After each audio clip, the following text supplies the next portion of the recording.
2 Tage vor Beginn der Weltklimakonferenz in der Bundesstadt. The polar ice caps are melting. À la veille de l'ouverture de la COP23, Tak sepekat berwarna kekuning-kuningan menyelimuti kota Palangkaraya sejak pagi tadi. The United States, as expected, will withdraw from the Paris Climate Accord.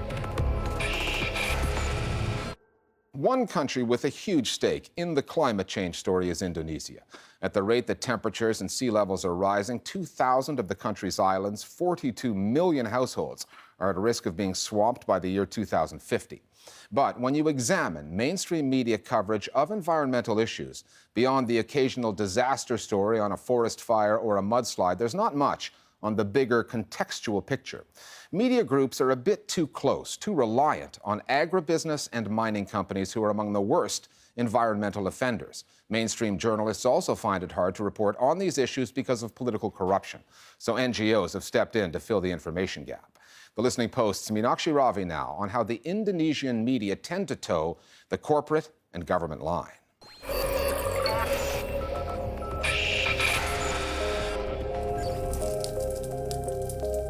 In 2015, huge fires swept through Indonesia's rainforests.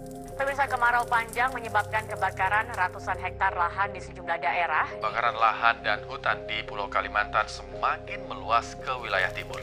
2.6 million hectares of forest, an area roughly the size of Rwanda, was set aflame to clear space for palm oil plantations.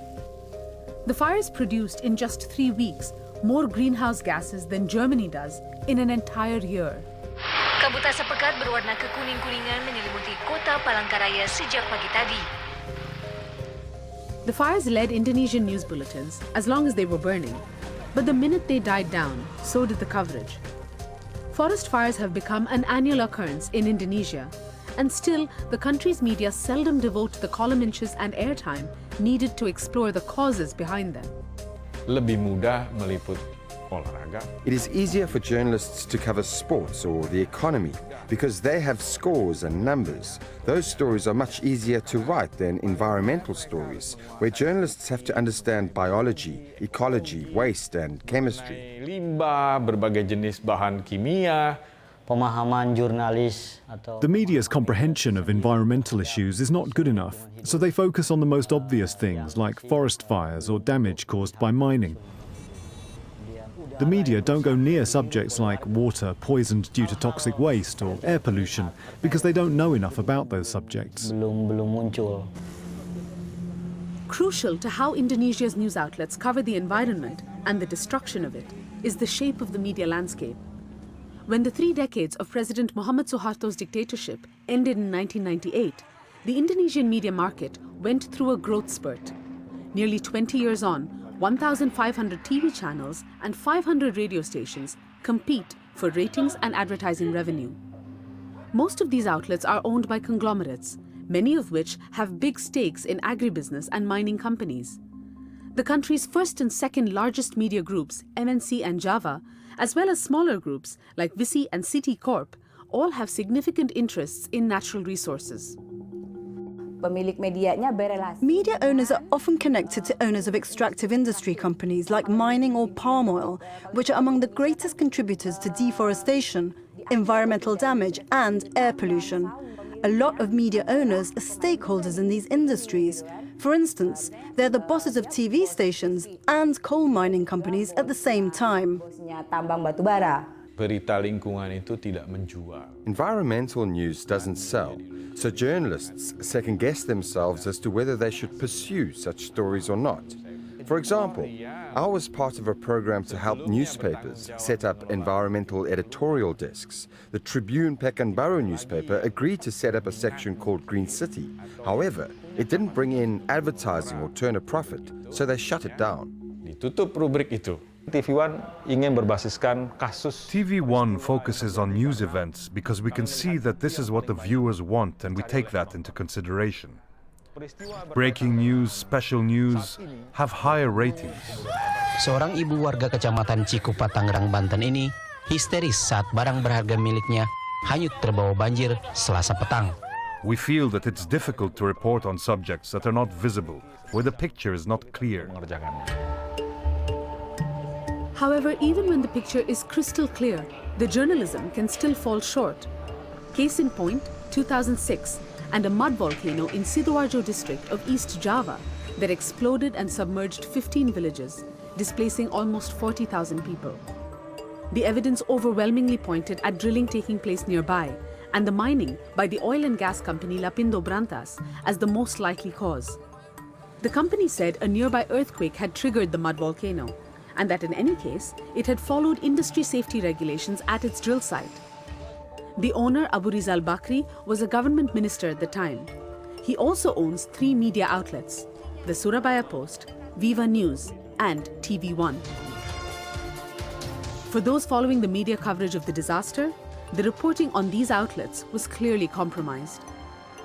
Lumpur Sidoarjo ternyata membawa berkah tersendiri bagi korban terdampak lumpur. Banyak korban. Setiap pendekatan framing media terhadap persoalan ini. The way the media frames environmental issues is not neutral. It depends on the political affiliations of the owners.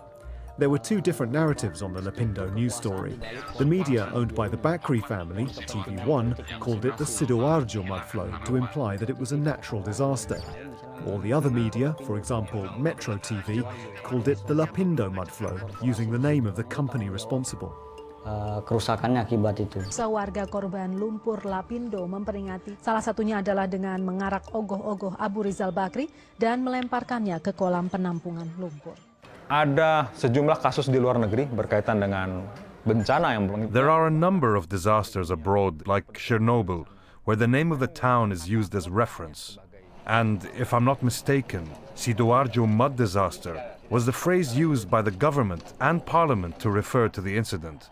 So it seems the most appropriate terminology to us. But we do not get orders from our owner saying this news should be like this or this news should be like that.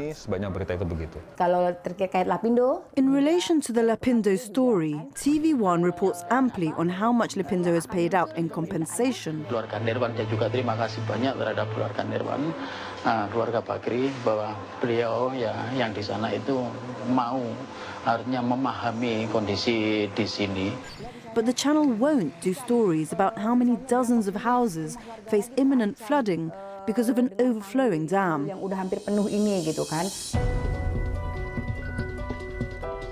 The complex web of corporate ownership and vested political interests in the media makes it difficult to report, let alone investigate, the impact poor industrial standards and monitoring has on the environment.